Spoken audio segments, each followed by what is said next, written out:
Good afternoon, Matthew Kershaw, my little space trucker. How you doing? Space Trucker? Is this because I play Euro Truck Simulator way too much? Yeah, and you just you like to glitch it through space and time. Yep. You know, like all the best truckers in southern Germany. You're right, so let's talk about truckers for a minute. If you're a space trucker, who are you going to rape and murder in space?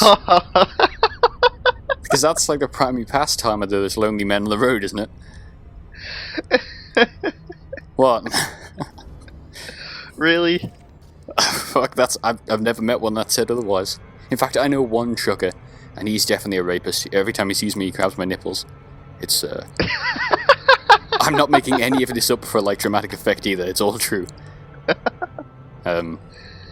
Also, I borrowed his jet ski once. Anyway, Elite Dangerous is a space simulator that's currently available on the Xbox One as part of the... or will be.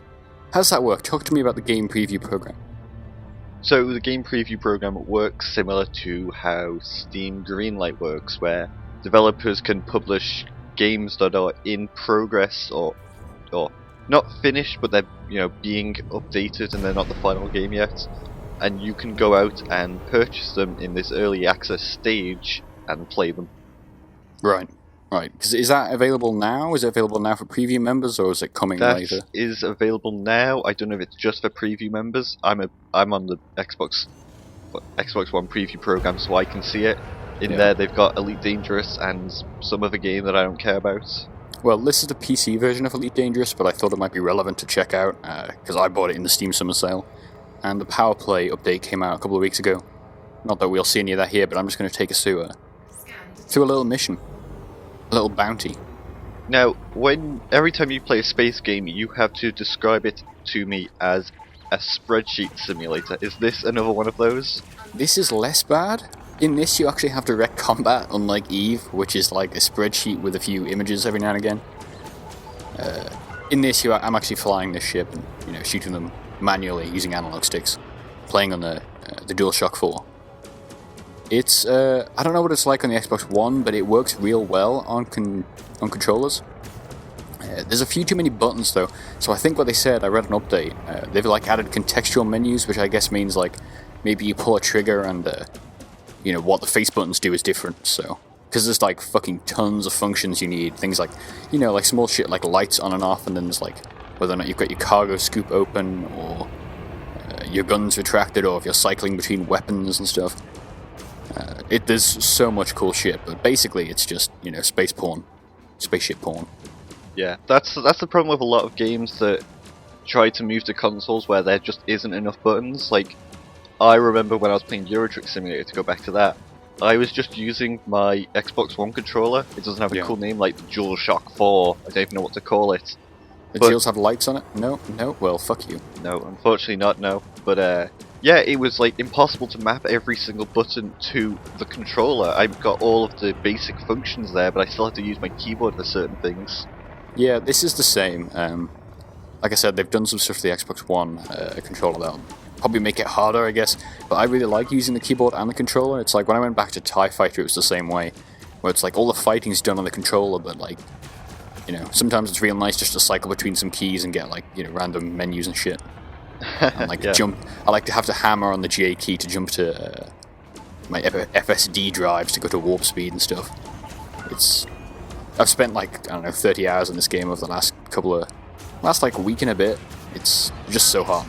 But everything you see here is basically what the game is. It's like there's no real story, it's just you're left out into space with a shitty ship.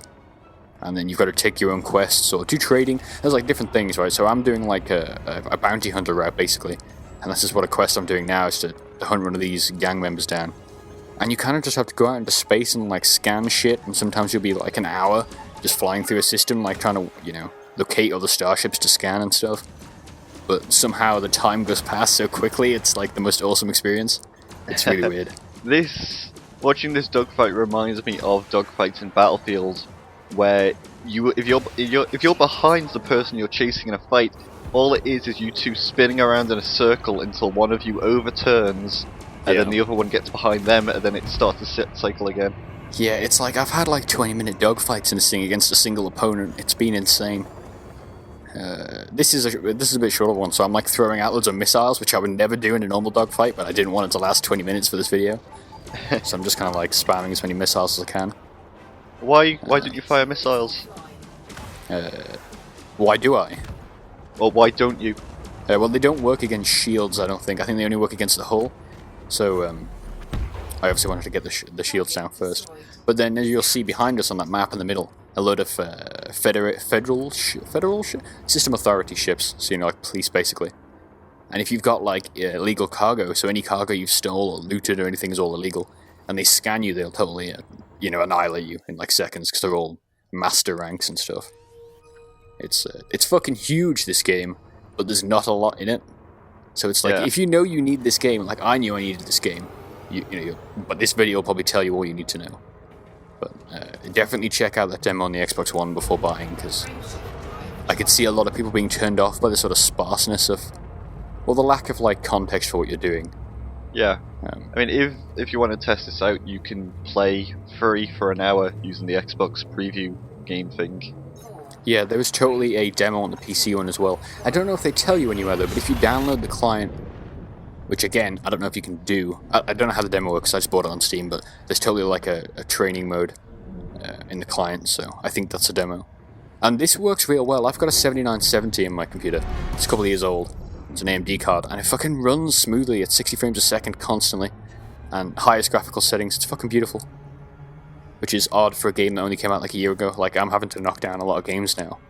Just because it's been so long since my card was released, but it's a really well optimized game, I like it. You reckon it would run at 60 FPS on my shit top? Fuck no, it wouldn't. You wouldn't get the client to load on your shit top. Especially not if you need to use the trackpad or anything. Yep. Like, holy shit. But this works with. This has got Oculus support. I think the latest version of the Oculus firmware broke it. I was reading something about that on the forums, but fuck, dude, if you're into space and shit, in this game, you could do a lot worse. This game has production values where it matters. And the combat's got like a really nice rhythm to it as well. Like, it's not too fast. Like, especially not for the direct, like, you can get like guns that track for you. But I'm using obviously direct lasers and then auto-tracking missiles. And like, it's just got a really nice rhythm to it. Like, it's not too fast, it's not too slow that it doesn't feel realistic.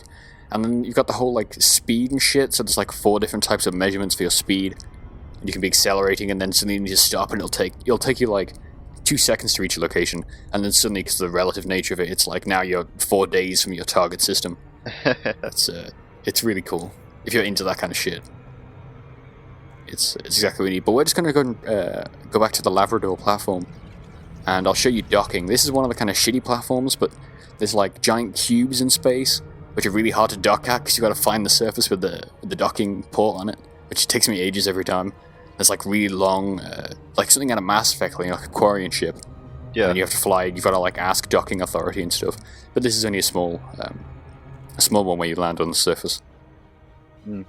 And there's all these faction shit. There's like minor factions, which is like the kind of people who control the system, for example. There's major factions, of which there's like 4, like the Empire of whoever and stuff. And then there's powers as well.